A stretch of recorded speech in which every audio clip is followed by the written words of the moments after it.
next presenter is a postdoc research fellow at the Max Planck Institute for Molecular Biology.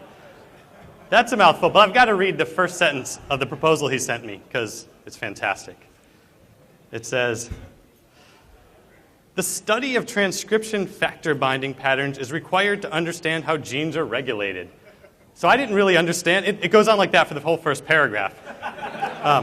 And I thought it was fantastic because I didn't really get it. But then he sums up the first paragraph saying, "Clojure makes it really easy to traverse many gigabytes of information." And I knew what he meant by that. And so I knew we had to have his talk here. I believe 2 weeks from today, he's going off to start his own company on similarity search and pattern recognition. I assume you're going to be using Clojure? Yes. Good. All right, so here is Arnoldo Muller-Molina with Hacking the Human Genome with Clojure and Similarity Search. Good afternoon. So this talk is more about an application of the language. I will be showing you the things I was doing at the Max Planck Institute with Clojure. The institute is located in Münster, Germany, and we are a computational biology group that is surrounded by many biologists that are working on stem cell research. I will give you an overview of this type of research because it will be very important in the future years. Okay, it's a bit all right. Yeah, I didn't realize. I will move it again.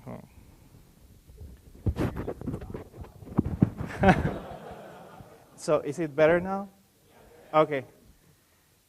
So stem cell research. There are many ways of defining it, but I will give you an example of the things that will be possible in the future, or that they are possible right now. So let's say that they extract from your skin a piece, a chunk of something called fibroblast. In this picture, you see some muscle here, and then the fibroblast cells that are these longish cells. And then, by using some techniques, we apply 4 what is called transcription factors. They are proteins. And this person that you see here is called Yamanaka. This researcher in 2006 created this method. And they think he will get the Nobel Prize for this because it's a very important advancement. So what you get after applying these 4 transcription factors is an induced pluripotent stem cell. These cells can become any cell in your body. They are very powerful because you can make them be part of your heart or your eyes or whatever. So they look like this.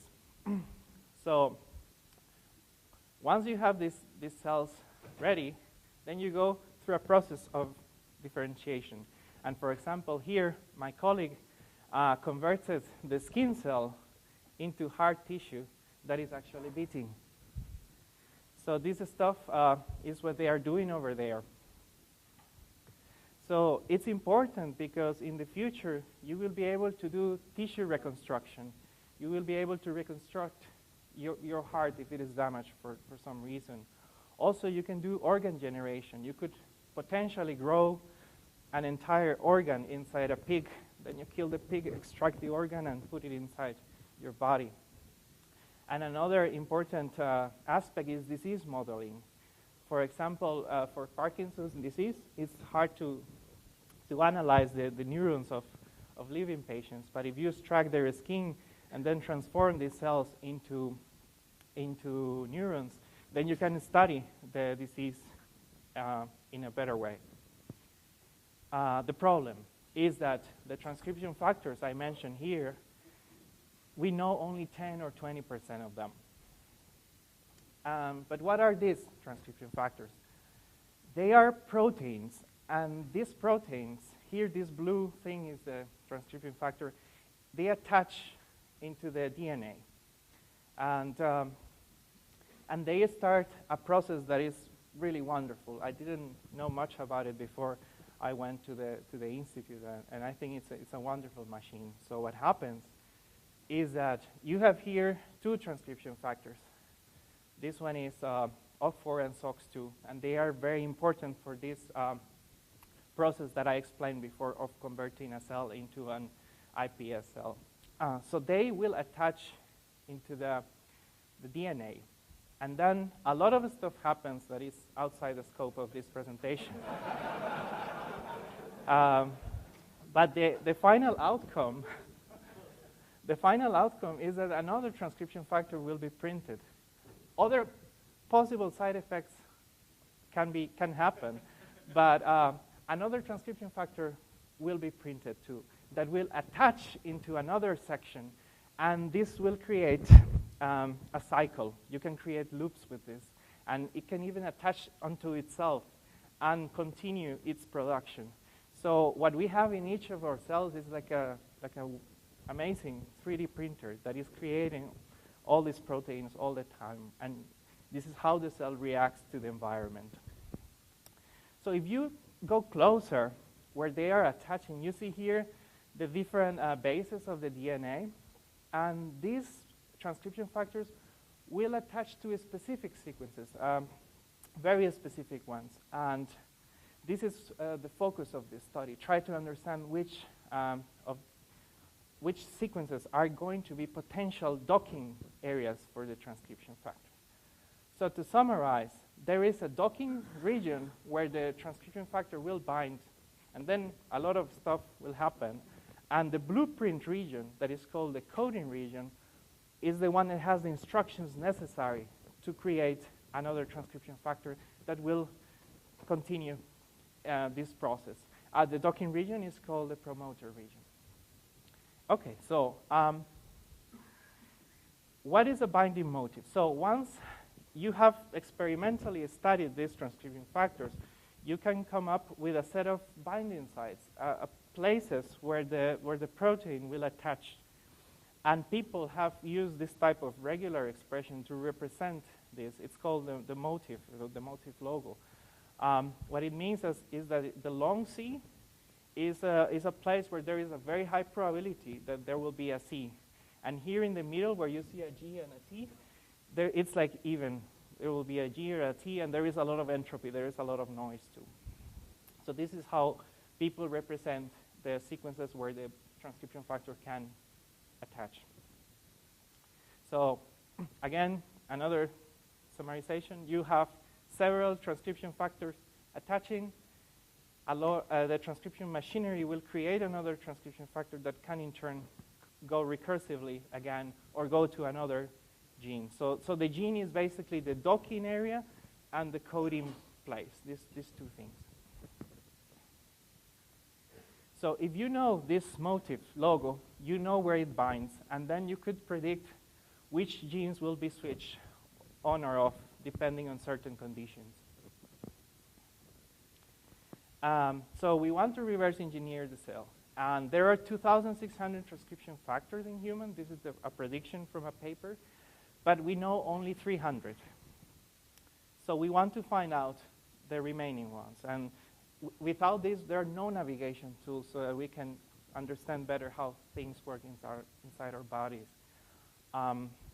So the objective here is to find the missing 2,300 transcription factor binding motifs, find how they work together. Okay, I don't know if you read this book, The Gold Bug from Edgar Allan Poe. At a certain moment in the book, they will bring this message that is encrypted.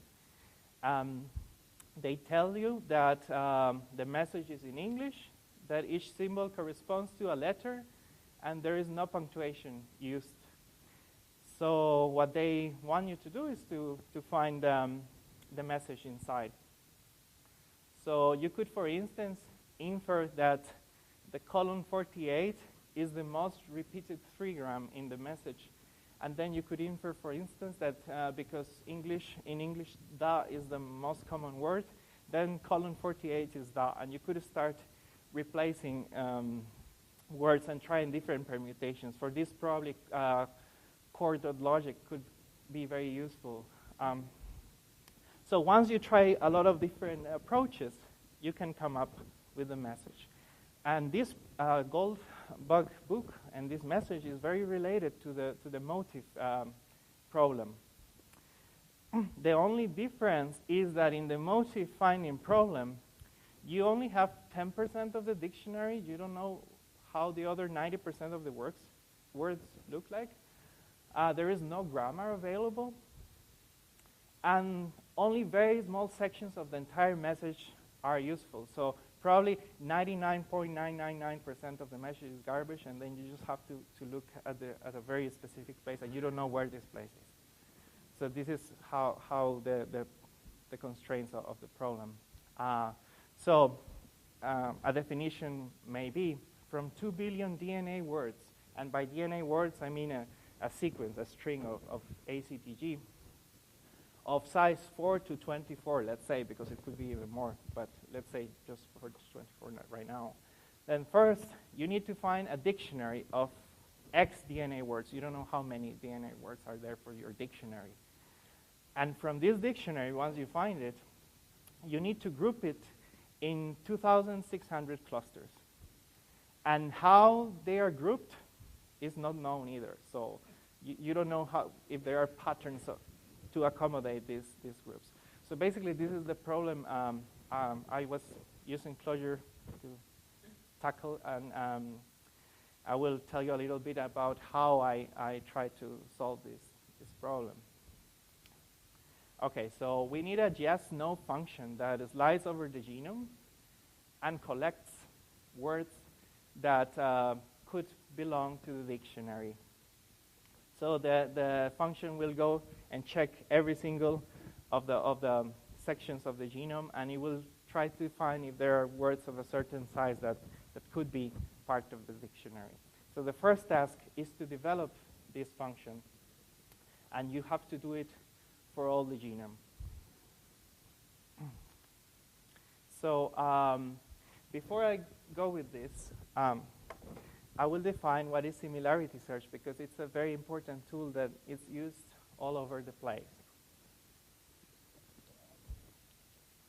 Basically, you define a function that computes the similarity of A and B. Once you have this function, that if A and B are the same, it will return 0. If A and B are different, it will return a larger value. And once you have this function, similarity search, based on a query, it will find you the closest items. Or another way of thinking about it is a key value storage where the key doesn't have to be exact. So it can have modifications in any place. And then you can get keys that are kind of close, not exactly the same. So for example, the Hamming distance. Here, you have these two letters that are different, so the Hamming distance returns 1. And here, these are two different sections of the strings, so the Hamming distance returns 2. This is a well-known distance. So I'm showing here some conceptual code. It's not meant to be efficient or maybe the best way of writing it in Clojure, but I thought it was the best way to explain what is then similarity search, or how to calculate it. So you will, I don't know if you can see, is it too small or? It's too dark? Like this? Better? So it will receive a database, which is a sequence of objects, and a query, and a K, which tells you how many objects, how many closest objects you want, and then the function that you are planning to use.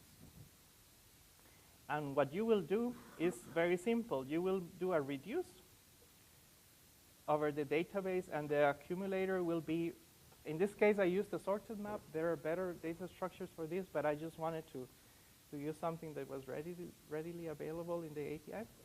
So I use the sorted map as a priority queue here.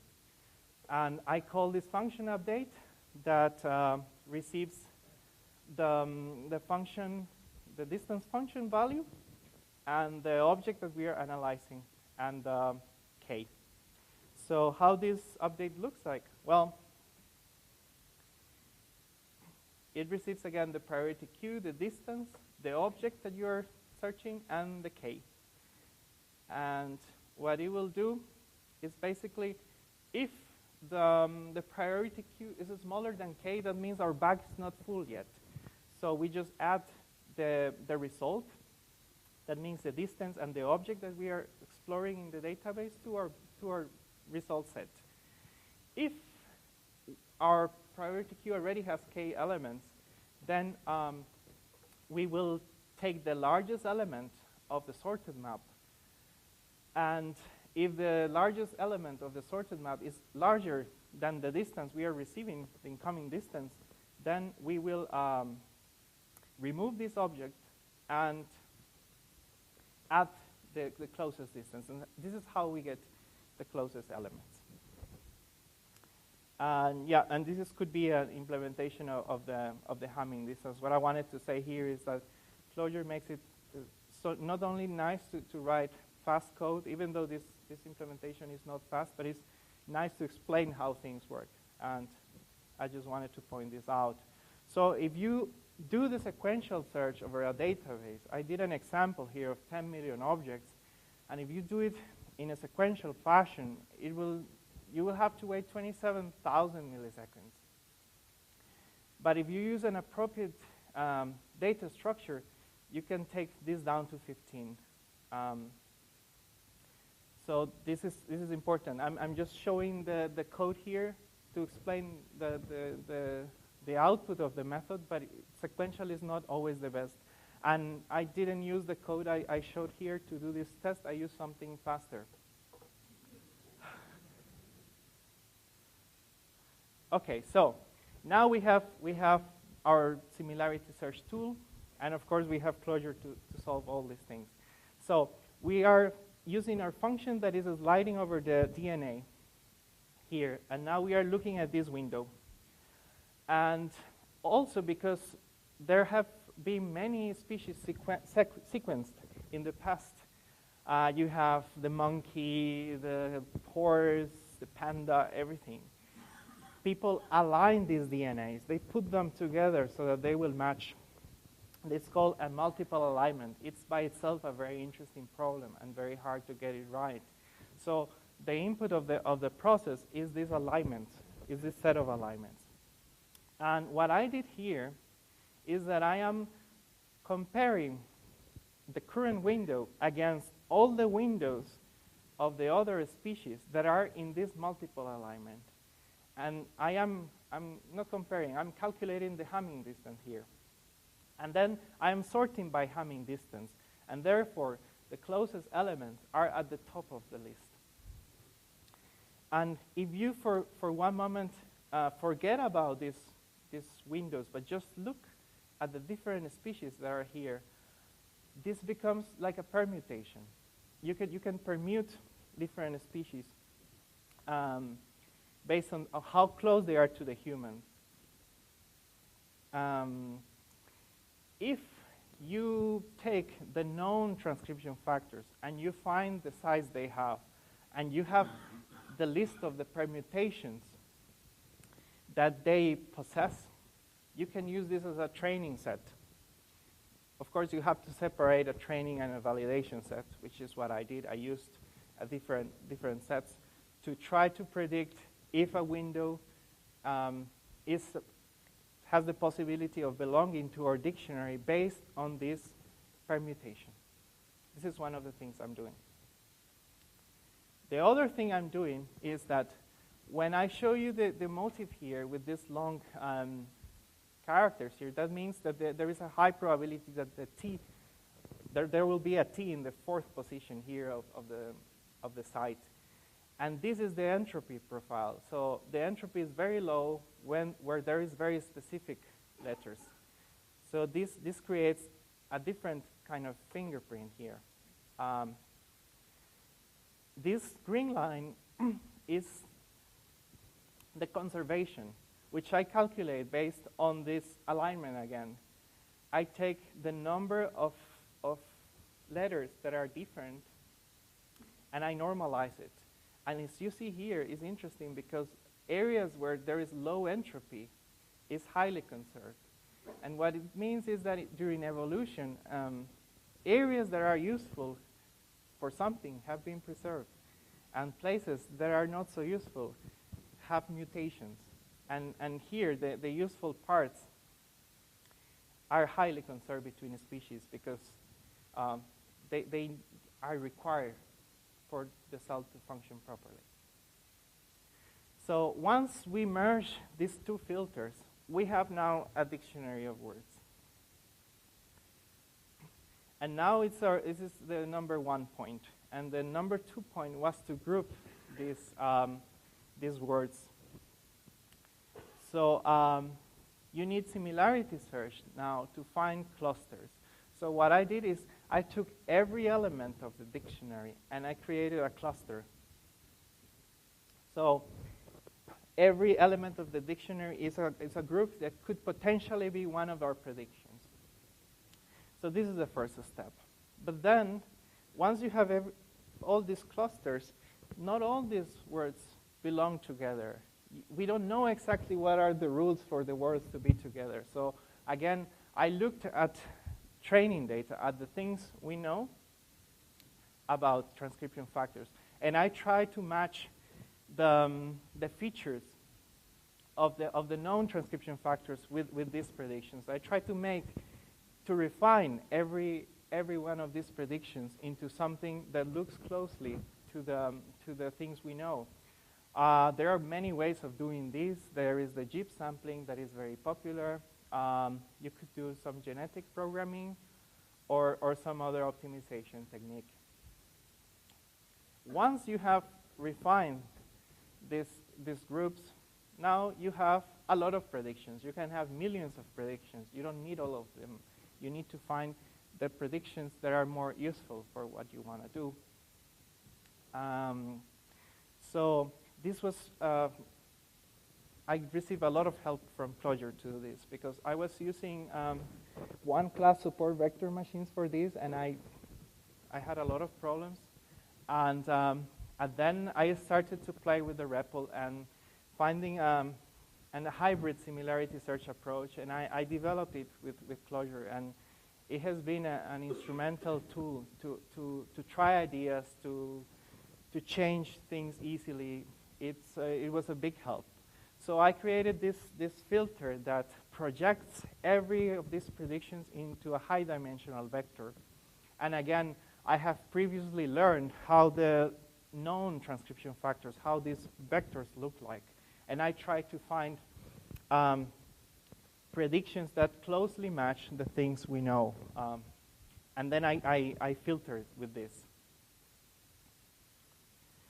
So which predictions are the best? Now you have filtered, but still you need to sort these predictions. And there are many ways of sorting them. One way is to, if you recall the green line that I showed before of conservation, maybe you could take those predictions that have very high conservation lines or things like this.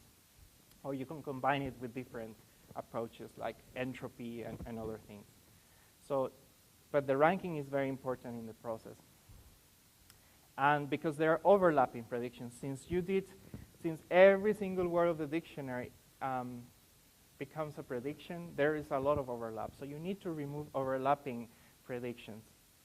And once you have removed these overlaps, then the process is complete.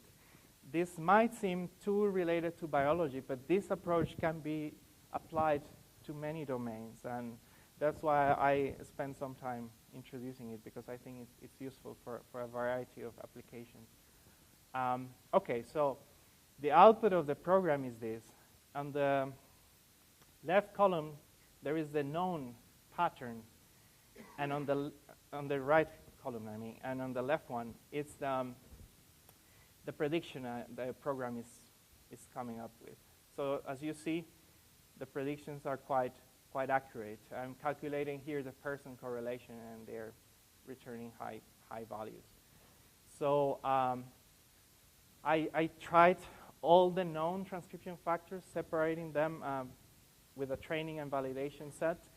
And I repeated the process several times, and the end result is that 81% of the known things have been predicted by the program without knowing anything about them. So at least we know that with the things available, the program works, and this gives us a hint that it might be finding new stuff. So I felt very happy. I felt like I was driving a fancy car. Clojure has made programming fun again, and I really want to thank Rick and the community for it. It's been great. I used it in different parts of the project.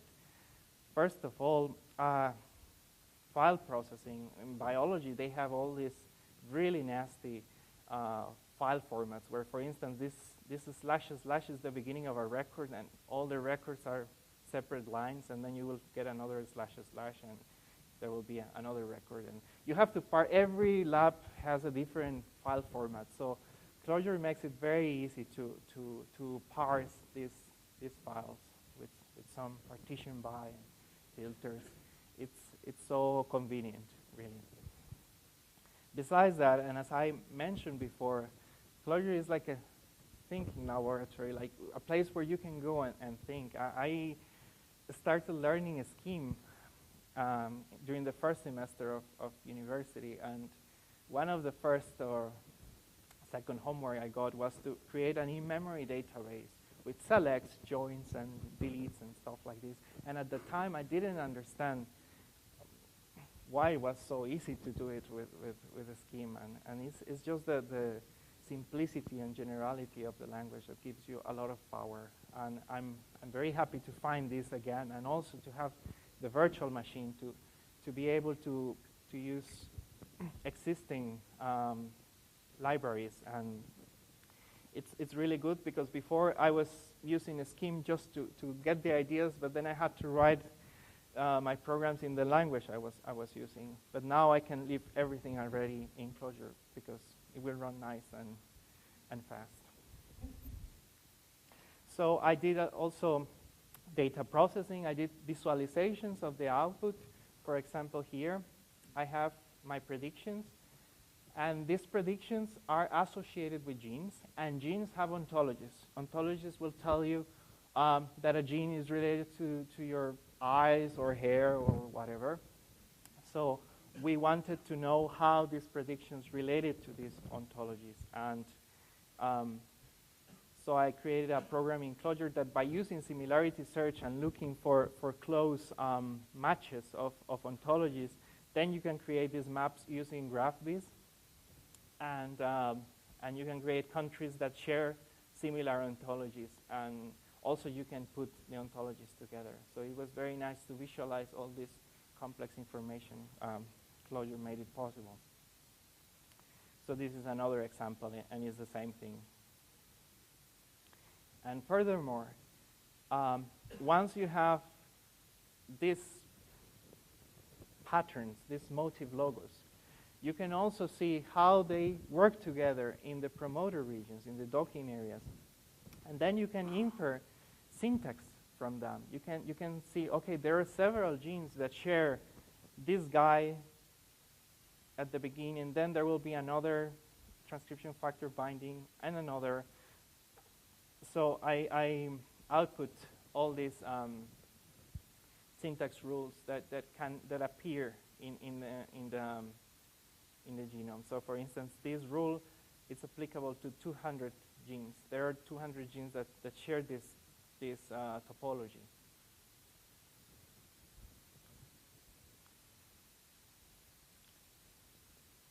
So basically, this is the entire process. I discovered part of the genomic code with Clojure and similarity search, and the method of clustering, refining, filtering, sorting, and merging, this combination was very powerful, and you might find it useful for your data analysis projects. There is a lot of work to do in biology.